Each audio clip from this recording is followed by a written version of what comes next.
Shalom, Om Swastiastu, Namo Buddhaya, salam kebajikan bagi kita semua. Perkenalkan, nama saya Jazimatul Husna, SIPMIP, dosen pada program Studi Informasi dan Hubungan Masyarakat Sekolah Vokasi Universitas Diponegoro.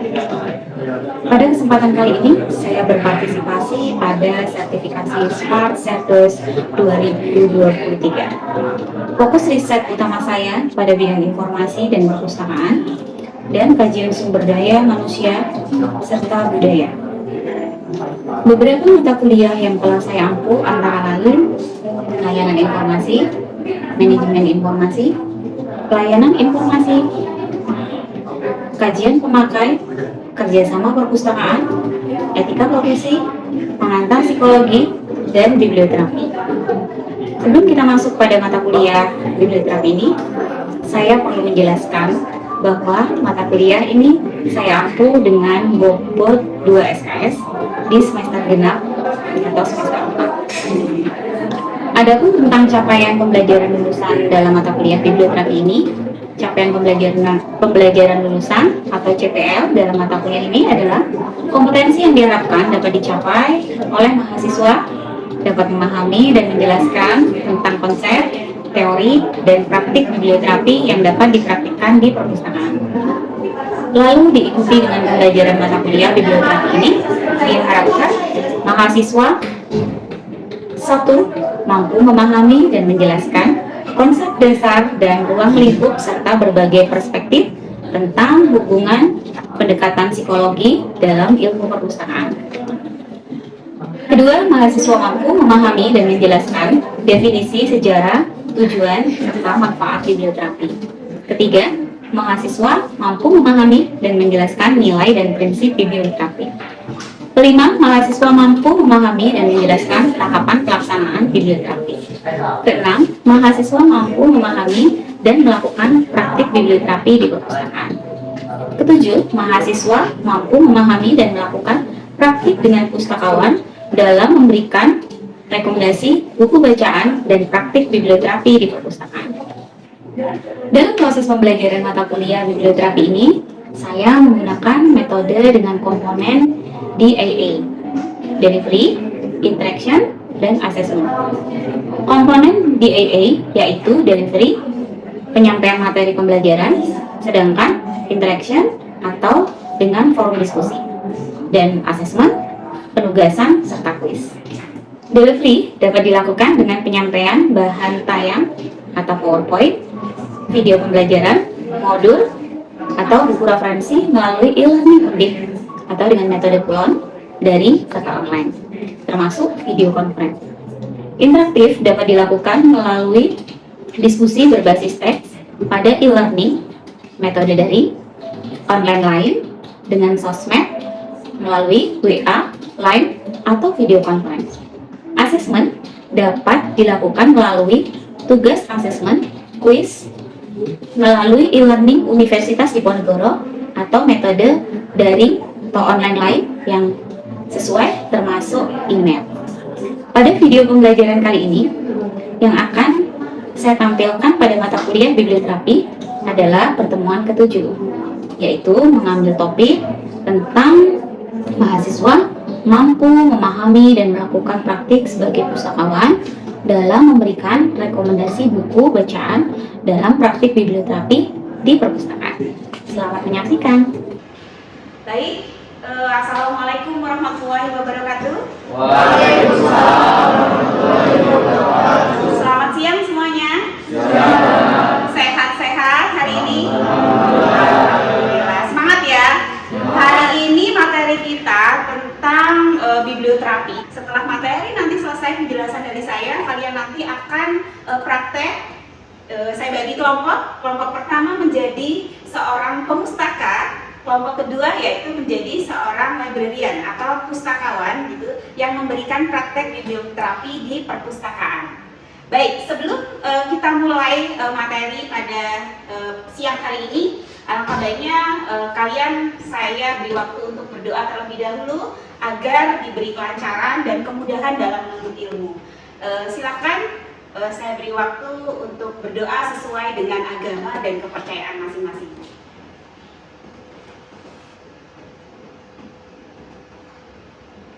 berdoa sudah selesai. Alhamdulillah. Kita langsung memulai ke materi pada siang hari ini ya, materi ketujuh ya Dedek. Materi ketujuh ini yaitu tentang konsep psikologi dan praktik di dalam perpustakaan. Nantinya pas banget, ini juga kalian ada di laboratorium perpustakaan Sekolah Vokasi Universitas Diponegoro. Kalian nanti juga akan langsung praktek ya. Kalian akan saya challenge di mana kalian nanti mempraktekkan menjadi seorang user dan seorang pustakawan di siang hari ini. Baik, biblioterapi. Kemarin kalian sudah mengenal ya banyak hal tentang teori, manfaat, tujuan dari biblioterapi itu sendiri. Kita pada konsep psikologinya. Gimana sih memahami user atau pemustaka gitu ya untuk dia memperoleh pastinya punya banyak permasalahan dalam kehidupannya gitu, dan kita bisa memberikan solusi melalui biblioterapi khususnya pada buku-buku yang ada di dalam perpustakaan ini teman-teman. Yang pertama, biblioterapi, saya ulang kembali, adalah kegiatan psikoterapi melalui bahan bacaan untuk membantu seseorang untuk mengalami seseorang yang mengalami banyak permasalahan dalam dirinya. Mengalami secara personal, pasti kalian semua juga punya permasalahan ya. Gak mungkin sepertinya orang yang ada di dunia ini dan tidak ada permasalahan. Pastinya kita punya permasalahan yang itu entah itu berat, entah itu ringan. Pasti persepsi dari tiap orang atau reaksi dari seseorang itu berbeda-beda memahaminya. Apakah itu termasuk persoalan mudah, susah gitu ya. Berarti relatif ya untuk penilaian sebuah persoalan tersebut. Tapi dengan biblioterapi ini nanti tidak akan ada masalah yang sangat signifikan atau sangat besar untuk tidak bisa kita selesaikan. Jadi dengan terapi, dengan buku, kita akan bisa menyelesaikan semua masalah kita dalam kehidupan kita gitu ya, dengan baik dan benar pastinya. Baik, selanjutnya biblioterapi dalam perpustakaan itu sendiri ini belum pernah saya sampaikan ya di pertemuan kemarin begitu, yaitu peran perpustakaan itu sendiri atau pustakawan tersebut itu bisa menugaskan seorang pustakawan atau librarian yang bisa memberikan pelayanan dengan melakukan atau menganalisis dulu serta mengidentifikasi dulu permasalahan dari pemustaka. Biasanya kita melihat kok ada pemustaka yang sering datang tetapi dia galau ya, cuma duduk di pojokan begitu, atau dia kok kayaknya kesannya kita pernah mengalami hal seperti itu gitu. Jadi sebagai pustakawan tidak hanya melayani layanan buku dan buku, tetapi kita juga bisa memperhitungkan atau melihat kembali secara psikologis dari pengunjung atau user atau pemustaka yang datang ke perpustakaan begitu ya, atau kelihatan terengah-engah berarti dia kehausan begitu, apakah perlu kita berikan solusi apa begitu, atau dia terlihat murung gitu setiap datang ke perpustakaan, atau malah terlihat sangat ceria. Bisa kita tanyakan, kok bisa sih ceria seperti itu? Tapi kata pepatah itu seorang yang ceria belum tentu ya dia tidak mempunyai sebuah permasalahan. Kadang malah dia bisa lebih punya banyak sekali permasalahan. Jadi bisa kita analisis, kita bisa identifikasi seorang itu membutuhkan terapi apa sih melalui buku gitu ya. Caranya seperti itu teman-teman.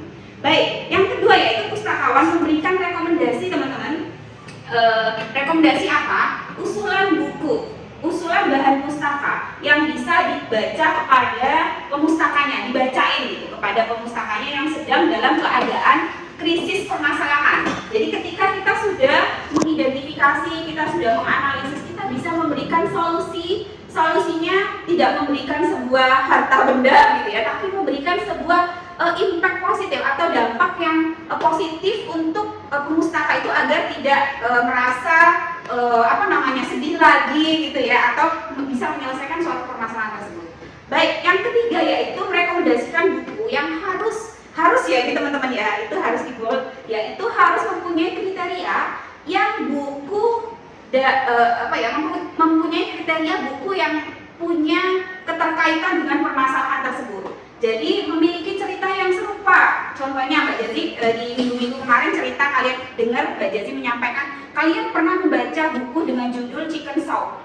Nah, Chicken Soup itu seolah-olah kita baca buku masakan nih. Padahal tidak. Di dalam buku Chicken Soup itu banyak hal yang perlu kalian telaah, perlu kalian pahami dari permasalahan manusia sedunia itu yang dia mempunyai masalah yang sangat krodit gitu ya, tetapi dia bisa menyelesaikannya dengan apik, dengan bijaksana, dan dia bukan menyelesaikan masalah dengan hal-hal yang tidak kurang bagus gitu ya, atau kurang efektif gitu. Baik, lanjut ke selanjutnya, yaitu pustakawan harus memberikan buku atau masukan kepada pemustaka agar dapat tumbuh dan bisa mempelajari fakta-fakta baru, sehingga memiliki cara yang berbeda untuk mempunyai cara menyikapi masalah tersebut. Jadi nggak hanya menyikapi masalah itu dengan hanya satu solusi gitu, tapi punya opsional A, B, C, D gitu ya, dengan adanya membaca atau mempelajari teori biblioterapi tersebut. Oke, baik. Yang terakhir yaitu kita sebagai librarian dengan cara menerapkan teori biblioterapi ini melalui sumber bacaan yang bisa diberikan kepada pemustaka dengan memberikan apa? Gak hanya memberikan dukungan, semangat begitu ya, tetapi memberikan informasi yang paling penting serta panduan dengan cara membaca buku yang baik. Nah, membaca buku itu ternyata teman-teman dalam teori biblioterapi ini bukan hanya buku-buku ini ya fiksi ya, tetapi buku-buku non fiksi itu juga bisa menjadi treatment atau menjadi motivasi bagi seseorang yang memerlukan ini ya semacam arahan hidupnya begitu ya. Jadi sumbernya itu nggak hanya fiksi tapi non fiksi juga bisa. Oke, dari situ saya lanjutkan dulu ya, nanti ada sesi tanya jawab di sini. Praktik biblioterapi di sini teman-teman itu ada 4 macam. Nah, ini nanti dipelajari. Kira-kira nanti kalau saya akan praktik biblioterapi ini atau mengimplementasikan keilmuan saya ini termasuk dalam praktik biblioterapi yang mana yang bisa saya terapkan, yang keilmuan atau saya bisa memberikan manfaat dan tujuan yang mana dari teori biblioterapi ini. Oke, yang pertama yaitu biblioterapi kognitif, teman-teman. Apa teori biblioterapi kognitif itu? Yaitu teknik yang melibatkan dengan membaca buku, dan kita harus menjelaskan buku secara mendalam. Jadi seorang pustakawan itu gak hanya dia pintar atau sudah membaca buku tersebut, tetapi dia juga bisa harus menceritakan atau menjelaskan isi buku itu dari halaman depan sampul sampai akhirnya, bahwa buku ini itu sangat direkomendasikan gitu ya untuk permasalahan apa yang terjadi pada sebuah user tersebut gitu teman-teman. Yang kedua yaitu biblioterapi afektif, dan ada biblioterapi refleksif, dan yang terakhir yaitu biblioterapi kreatif teman-teman. Bisa dibaca nanti di PowerPoint Mbak Desi ya, yang sudah saya share juga selalu di G Drive begitu teman-teman. Nanti kalian juga bisa pelajari kembali.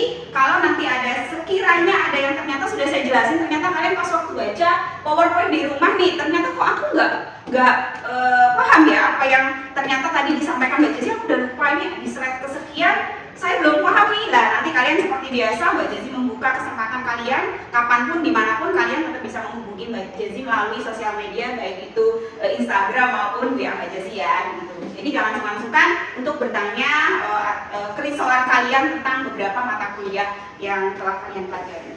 Jadi sampai pada teknik yang terakhir itu teman-teman yaitu biblioterapi kreatif ya, yang tekniknya yaitu tidak hanya membacakan tetapi menciptakan sebuah produk kreatif yang berhubungan dengan daftar isi buku. Begitu teman-teman. Saya akan memutarkan sebuah video. Saya matikan dulu ya. There are probably 5 next steps to the project. The first one I would say would be to expand and to go deeper with the research on bibliotherapy. Akan paggiaoci che non si della nostra biblioterapia non ci sono dei motivi che sono loro e non è Because bibliotherapy and books in itself, they are leverage for public health. se rassurer et là le rôle de la bibliothèque est très important. So, of course, respecting. Baik, sesi tanya jawab saya mulai. Silahkan siapa yang mau bertanya? Oh, banyak sekali. Oke. Mas yang pakai kacamata, silakan. Mbak, terima kasih atas waktu dan kesempatannya untuk saya bertanya. Perkenalkan Mbak, nama saya Muhammad Rizky Purwadi dengan NIM 142. Jadi pertanyaan saya itu berkaitan dengan biblioterapi di pustakawan. Jadi apakah pustakawan itu harus yakin dengan rekomendasi buku atau usulan buku yang diberikan ke pemustaka saat pemustaka sedang dalam kesulitan? Terima kasih Mbak. Baik, terima kasih. Tepuk tangan dong untuk pertanyaan. Terima kasih. Dari pertanyaannya Mas Rizky nih, ya Mas Rizky Purwadi, ada nggak yang bisa memberikan masukan gitu terkait tadi pertanyaannya sebelum saya jelaskan lebih lanjut? Ada yang mau memberi masukan? Ya, silakan Mbak Zahra. Ya, terima kasih Mbak atas waktunya. Pertanyaannya juga Mas Riki, terima kasih. Perkenalkan saya Zahra dengan NIM 171. Saya akan memberikan tanggapan atas pertanyaan Mas Rizky. Jadi menurut saya pustakawan itu harus yakin, jelas harus yakin. Karena di perpustakaan memberikan layanan yang sudah jelas bisa membantu setiap permasalahan. Ditambah biblioterapi ini juga menyediakan bahan-bahan bacaan atau buku yang bisa membantu permasalahan Mas Rizky sendiri atau yang lainnya juga.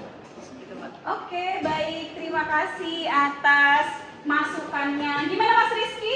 Sudah merasa puas? Sudah Mbak. Oke. Terima kasih Mbak Zara atas tanggapannya dan jawabannya. Sudah jelas sekali. Oke, terima kasih Mas Rizky, terima kasih Mbak Zahra atas pertanyaan dan masukannya. Baik, terima kasih atas pertanyaan pertama dan jawaban dari Mbak Zahra. Sekarang saya buka kembali untuk sesi tanya jawab selanjutnya. Siapa yang akan bertanya? Wah, banyak juga, tapi saya pilih ya satu lagi. Silakan Mas Daka ya kalau nggak salah ini ya. Mas Daka, apa pertanyaannya? Baik Mbak, terima kasih atas kesempatannya. Izinkan saya bertanya. Perkenalkan saya Daka Rihan dengan NIM 039. Tadi sudah dijelaskan mengenai beberapa jenis praktik dalam biblioterapi. Nah, kira-kira dari beberapa jenis tersebut, mana nih yang cocok untuk diterapkan atau diimplementasikan kepada pemustaka? Oke, baik sekali. Tepuk tangan dong untuk pertanyaan dari Mas Daka, sangat luar biasa. Berarti ketertarikan untuk menerapkan teori biblioterapi ini sangat besar ya teman-teman. Baik, ada yang bisa memberikan pernyataan, statement, argumen terkait pertanyaan dari Mas Daka tadi? Saya persilahkan. Oke, Mbak siapa namanya? Oh ya, Mbak Iva, silakan. Oke, terima kasih Mbak Jazia atas waktunya. Perkenalkan, nama saya Iva. Dengan NIM 016 saya ingin menjawab pertanyaan dari Daka. Menurut saya, semua praktik biblioterapi itu bisa diimplementasikan oleh siapapun, tetapi juga harus sesuai dengan kebutuhan si pemustakanya itu sendiri, Mbak. Oke, Ya, baik. Jadi saya tepuk terima tangan kasih. dong untuk dari gimana Mas Daka? Sudah Jawabannya jelas tadi? sekali, Mbak. Sudah ya? Terima kasih, Oke, Mbak. sudah sangat jelas. Closing statement dari ringkasan atau semacam sinopsis dari tampilan video tadi teman-teman. Jadi ini nanti bisa dibaca di slide selanjutnya. Dikatakan tadi beberapa dari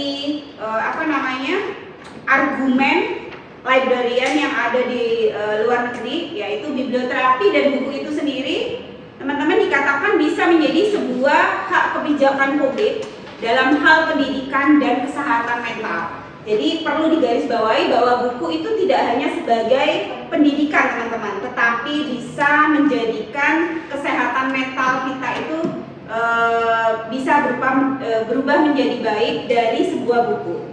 Challenge praktik hari ini akan saya bagi kelompok. Yang pertama ini saya tunjuk ya, kelompok pertama yaitu mahasiswa. Kalian sebagai mahasiswa tetapi bisa melakukan demonstrasi praktik, yaitu memberikan pelayanan biblioterapi sebagai pustakawan nih, kelompok pertama. Kelompok kedua yaitu seorang mahasiswa melakukan praktik sebagai pemustaka. Kelompok dua praktik sebagai pemustaka. Pemustaka yang apa? Yang berkonsultasi dengan pustakawan terkait dengan pelayanan biblioterapi ini yang diterapin di perpustakaan atau yang ada di perpustakaan tersebut. Nah, pelayanan biblioterapi dengan permasalahan dirinya, jadi dia datang itu pasti punya masalah. Oke, saya beri kesempatan untuk siapa yang mau menjadi volunteer atau relawan dulu untuk praktek di hari ini. Siapa? Angkat tangan. Banyak ya sebenarnya ya. Oke, saya pilih aja yang pertama, yaitu sebagai pustakawan Mbak Andin ya kalau nggak salah. Oke, silakan Mbak Andin. Pasangan dengan siapa Mbak Andin? Daka. Oke, Mas Daka juga. Silakan Mas Daka. Halo Mbak. Pagi. Kok aku lihat kamu akhir-akhir ini kayak lagi pusing banget sih? Ini Mbak, sekarang kan juga aku jadi seorang mahasiswa yang udah semester 4 gitu kan. Terus juga banyak tugas, terus ada tuntutan jadi dari orang tua gitu kan. Kadang juga suka dibandingin sama anak temannya yang ini lah, itu lah. Belum lagi kan ini ada banyak project, gitu, banyak penelitian, semuanya jadi satu gitu kan. Kayak kalau dipikir tuh mental kena banget gitu Mbak, sampai kadang-kadang tidur sampai malam, sampai overthinking gitu. Rasanya capek banget. It's okay buat merasa sedih atau overthinking, tapi yang perlu kamu tahu adalah setiap masalah atau ujian itu pasti ada titik terang atau solusinya. Jadi aku berharap kamu di sini tuh jangan drowning atau berlarut dalam masalah kamu. Kamu harus mencari solusi dan bangkit untuk menghadapi kehidupan kamu gitu. Selain itu aku ada nih referensi buat kamu buat menyelesaikan masalah kamu nih. Sebentar, aku ambil dulu.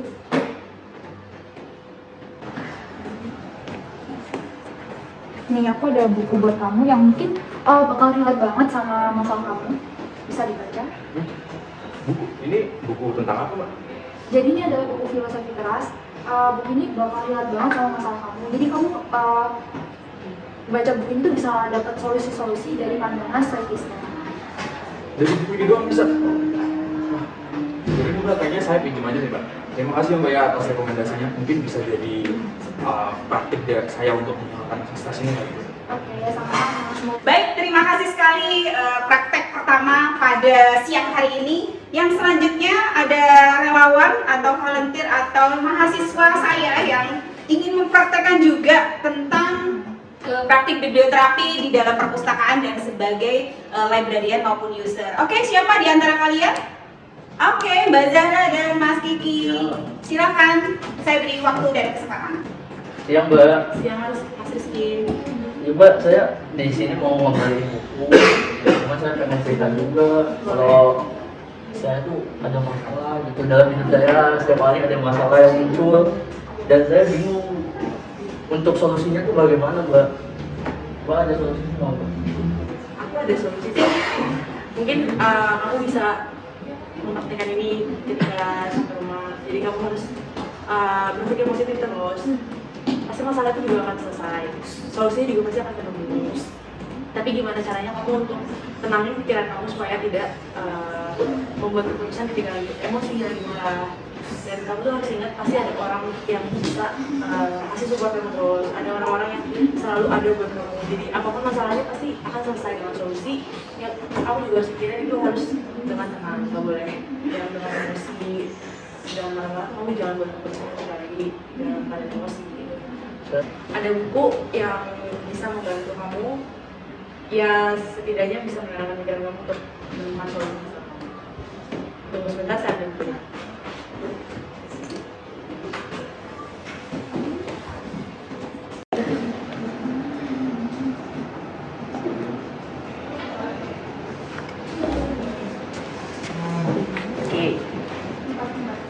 Dalam buku ini saya juga belajar.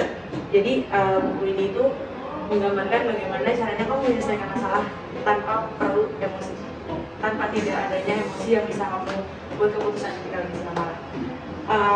Di sini dijelaskan gimana caranya kamu untuk tetap tenang, stay calm untuk mendapatkan solusinya. Mungkin ini bisa jadi solusinya ketika kamu lagi posisi sekarang. Terima kasih ya Mbak atas waktunya sudah mendengar cerita saya. Mohon maaf menunggu. Sampai jumpa Mbak. Sampai jumpa Mas Rizky. Oke, baik teman-teman, terima kasih atas praktiknya hari ini. Dan saya mau memberikan closing statement untuk hari ini, bahwa tadi setiap permasalahan yang telah disampaikan seorang user, seorang pemustaka ketika datang ke perpustakaan dengan berbagai macam permasalahan, ada yang overthinking, ada yang lagi depresi, ada yang burnout dan lain sebagainya. Jangan lupa dalam materi atau teori biblioterapi pada pertemuan kita di ke-1 sampai nanti ke-16 UAS gitu ya, bahwa tagline-nya yaitu buku itu sebagai sarana informasi untuk mentransformasi diri kita. Jadi untuk perubahan diri kita yang lebih baik itu ternyata buku itu mempunyai andil yang sangat besar bagi kehidupan kita. Baik, tak lupa saya sampaikan di perkuliahan ini referensi dari PowerPoint dan teori praktik pada siang hari ini yaitu referensi dalam buku ajar saya pastinya, buku biblioterapi dan praktik di perpustakaan serta beberapa